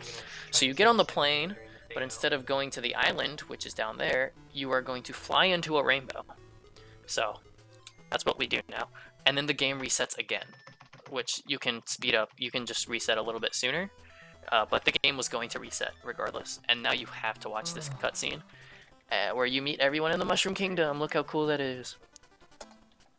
For those that don't know, Mario Tennis was the debut of Waluigi, and of course Mario Tennis for N64 and for Game Boy Color, technically released at the quote-unquote same time. These are actually supposedly ports of each other, even though the N64 obviously does not have this crazy single player. But the point being, you can see Waluigi in the bottom left there, so he was in this game. Oh, and he has a weird speaking pattern. He talks like this. I don't know why. This was before Waluigi had a character. So this cutscene is just the bad characters, Wario, Bowser, and Waluigi are really mad that no one can beat Mario. And so that's why we invited me to come play. But they were like, well, we actually just wanted to hang out with him. We were just going to show him a good time, and Wario, Bowser, and Waluigi are like, no, he needs to play tennis and beat Mario. So we're going to do that. So there's, as you can see, there's Peach, Daisy, Mario, Luigi, Baby Mario, apparently in the same scene. Yes. this is super possible. Yeah, the cool thing is, this is the last match in the game, but if you do the double storyline, the last match in the game is Mario and Peach. They actually play doubles together. Which is pretty easy to do. Gonna go into a rainbow again. Whee! That many mistakes. That's like 3 or 4 mistakes right there. Also, I just realized that's a bob-omb, just like watching tennis. That's funny. Right, so yeah, here's the last court in the game. This is the Mushroom Kingdom court. I like how they nod in this game. They just kind of like their head goes into their neck. Alright, so let's talk about Mario. Mario's terrible. I was talking about how hard Sammy, Spike, Emily, Akaz are. Mario's worse than all 4 of them. The only thing about him, he's like the worst aspects of all of them. So, he's fast, but not Emily fast, right? He uses all the tools, but not as well as like Spike or Akaz. He has placement, but not as good as Sammy, right? So, it's like he's like average. He's just not that good. I say that as I'm like about to drop a point here. There we go. So in theory, Mario's actually like the easy closeout to the run. Like once you get to Mario, you should just like close out the run in 10 minutes or something like that. You do actually have to play him in a 3 out of 5 set. Just because the game just fell in love with 3 out of the 5 sets, so now you have to do that. If I give them a fast point, at least they're not wasting that much time. And actually, just looking at the clock, I must have done really well on this Mario.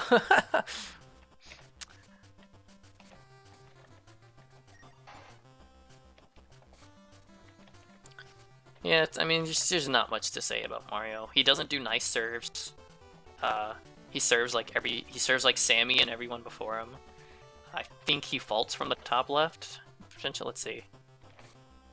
Okay, so at least he doesn't fault, but it's like it's not a good serve or anything.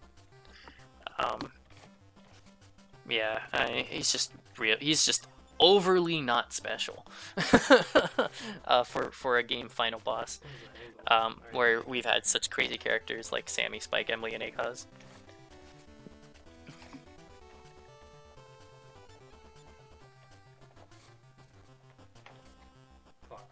That was supposed to be a drop shot. Come on.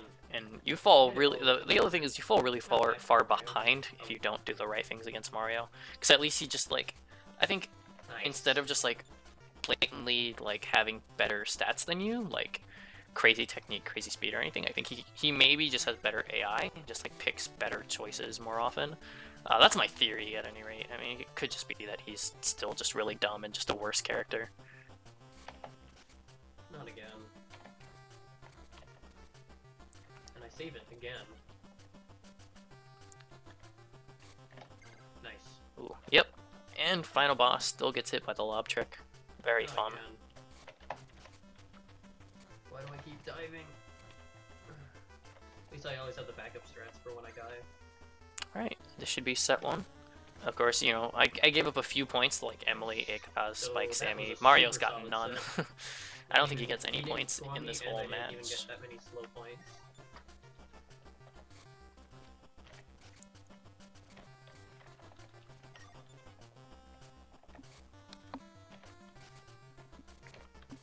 Very underwhelming final boss, unfortunately.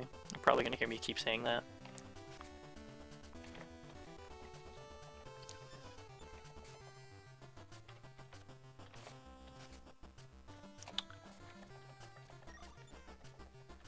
He's like, even to the point where like he doesn't fault, so it's like not even like you can comment on that. It's just like every single serve of his, it's, you know, drop shot back, smash it back. The only time otherwise would be when you hit the lob trick. He doesn't fault, he doesn't do anything crazy, no nice serves, nothing. Oh, apparently he can hit it over my head, jeez. Don't know how he did that. Fuck me. Oh, I might have just ruined this point. Nope, he hit it right back to me. What a nice guy. That's the first time I saw that orange to the corner hit actually work. I tried that a lot in this run. I really need to not do that. Clearly just doesn't work. Outward blue shot. Every single outward blue serve he's done so far. I've dived onto all of them. I don't think I actually save any time on Mario. My previously gold Mario was actually like really good. It was just like actually just a perfect Mario. Literally that's all he has to do. It's just like, once you get a perfect Mario, you can't really improve it much because it's not very difficult to do a perfect Mario, but you can always have like a mistake or two.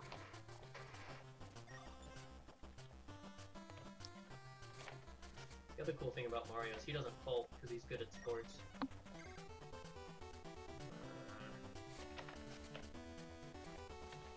Alright.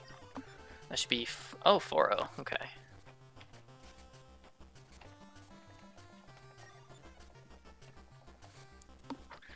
Alright. Just continuing, being smooth. Much less exciting against Mario, because against Emily and Sammy and all of them, it's actually possible to mess up. Against Mario, it's so smooth. He doesn't hit it far from you. It's just not difficult. Okay. This will at least be set 2, and then we can move on to set 3. I think I've dropped 1 point to him total. Hilariously, which is how much I dropped to ACOS, but I was way happier having only dropped 1 point to ACOS. I'm actually upset about dropping a point to Mario. That's just the kind of character he is. Another really solid set. Alright, yeah, so with one set left, typically a set's around 3 minutes. So this looks like I'll play this set perfectly.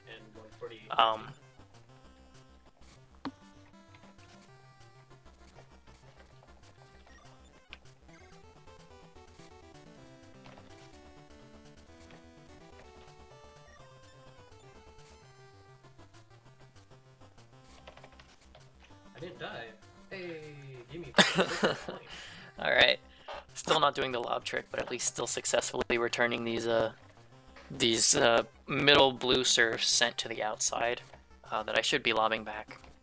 But at least I'm still getting points for them, not losing too much time. I definitely like flubbed a lot of them earlier in this Mario match.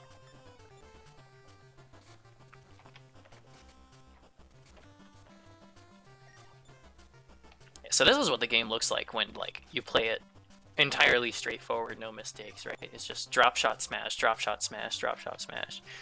Just no mistakes ever. Seriously, I'm playing super well. This might actually be the closest to a perfect Mario I've ever done. It's not as exciting, especially because it's Mario and he just makes this really easy. It's at least really fast. So I mean, I'm blasting through this Mario right now. This is a very good Mario. But everything else has been like textbook. And part of that is I've been getting really lucky with his serves. He got caught charging. That's funny. You don't see that very often. It's only in those situations where they're just outside hit range, but just inside dive range. I'm playing so well. Like if I keep this up, I might get a 148-30. Like this might be a gold Mario. I think my previous gold Mario was actually really good.